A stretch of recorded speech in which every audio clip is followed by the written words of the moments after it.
আসসালামু আলাইকুম। ইরানে যুক্তরাষ্ট্র এবং ইসরায়েলের হামলার পর মধ্যপ্রাচ্যের বিভিন্ন দেশে ইরান তার জাত চিনাচ্ছে। অর্থাৎ ইরানের রাজধানী তেহরান সহ বিভিন্ন জায়গায় ইসরায়েল এবং যুক্তরাষ্ট্র যে হামলা চালিয়েছে এবং ২৪ জন ছাত্রছাত্রী অর্থাৎ বাচ্চা, কোমলমতি বাচ্চার জীবন কেড়ে নিয়েছে এই রোজার মাসে। ২৪ জন বাচ্চা সহ প্রায় ৬০ ঊর্ধ্ব মানুষ নিহত হয়েছে। তবে ইরানও থেমে নেই। ইরানও তার পাল্টা জবাব দেওয়ার জন্য মিসাইল এবং ক্ষেপণাস্ত্র চালিয়েছে ইসরায়েলের উত্তর অঞ্চলীয়।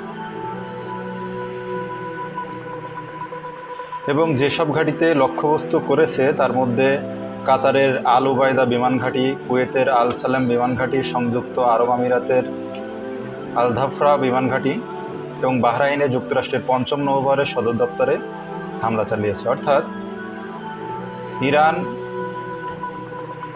যুক্তরাষ্ট্র এবং ইসরায়েলের যে মিত্র দেশ হিসেবে পরিচিত মধ্যপ্রাচ্যে, সেই সকল দেশে তুমুল গোলাবর্ষণ এবং মিসাইল বর্ষণ করছে। সংযুক্ত আরব আমিরাতের রাষ্ট্রীয় একটা সংবাদ সংস্থা আজ জানিয়েছে যে রাজধানী আবুধাবিতে একটি আবাসিক এলাকায় ক্ষেপণাস্ত্রের টুকরো পড়ে একজন নিহত হয়েছে।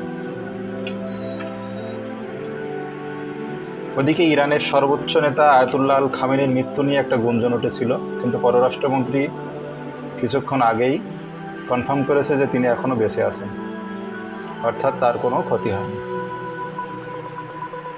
তার এই কথাতে মুসলিম বিশ্বে কিছুটা হইলেও স্বস্তি এসেছে। আসলে মুসলিম বিশ্ব বলতে এখন বর্তমানে তেমন কিছু নাই।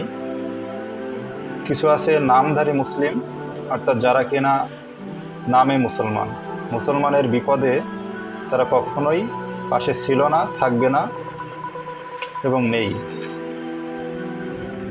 তারা নামে মুসলমান হইলেও গোপনে ইসরায়েল এবং যুক্তরাষ্ট্রের সাথে আঁতাত করে কিভাবে ইরানকে দমাতে চায় বা দমাতে পারে সেই পরিকল্পনাই করে গেছে। কিন্তু ইরান এবার আর ছাড় দিচ্ছে না।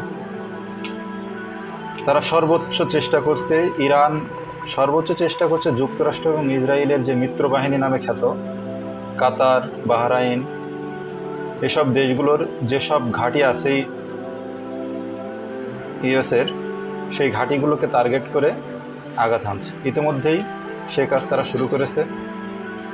আবুধাবিতে একজন সহ কাতারে একজন, সর্বশেষ সংবাদের বরাতে জানা গেছে এই দুজন মারা গেছে এবং কিছু মানুষ হতাহত হয়েছে। তবে বিবিসি আর বিভাগ জানিয়েছে তেহরানে খামেনির সদর দপ্তর ও প্রেসিডেন্সিয়াল প্রাসাদের কাছেই বিস্ফোরণের শব্দ শোনা গেছে। তাছাড়া তেমন কোনো দুর্ঘটনা বা খারাপ সংবাদ নাই। এর আগে ইরানে হামলা চালানোর জন্য তথ্য জানায় ইসরায়েল। তারা এটিকে পূর্ব নির্ধারিত আক্রমণ বলে ঘোষণা দিয়েছে। আজ সকালে এক বিবৃতিতে ইসরায়েলের প্রতিরক্ষামন্ত্রী ইসরায়েল কাৎস ইসরায়েল জুড়ে বিশেষ এবং স্থায়ী জরুরি অবস্থা জারি করেছে। এরপরই ইসরায়েল এবং ইরান তাদের আকাশসীমা বন্ধ করে দেয়। আসলে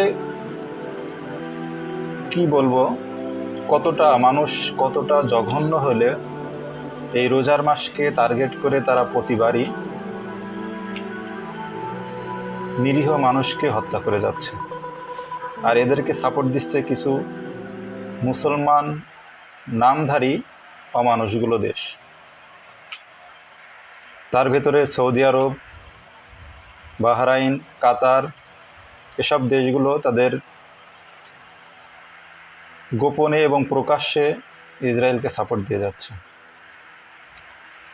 আল্লাহর কাছে দোয়া করেন যেন এই মৃত্যুর মিছিল থেমে যায় এবং ইরানে যে গোলাবর্ষণ করছে বা মিসাইল হামলা চালিয়েছে ইসরায়েল, আল্লাহ যেন সেসব শোক সন্তপ্ত মানুষকে কিছুটা ধৈর্য ধারণের তৌফিক দান করে।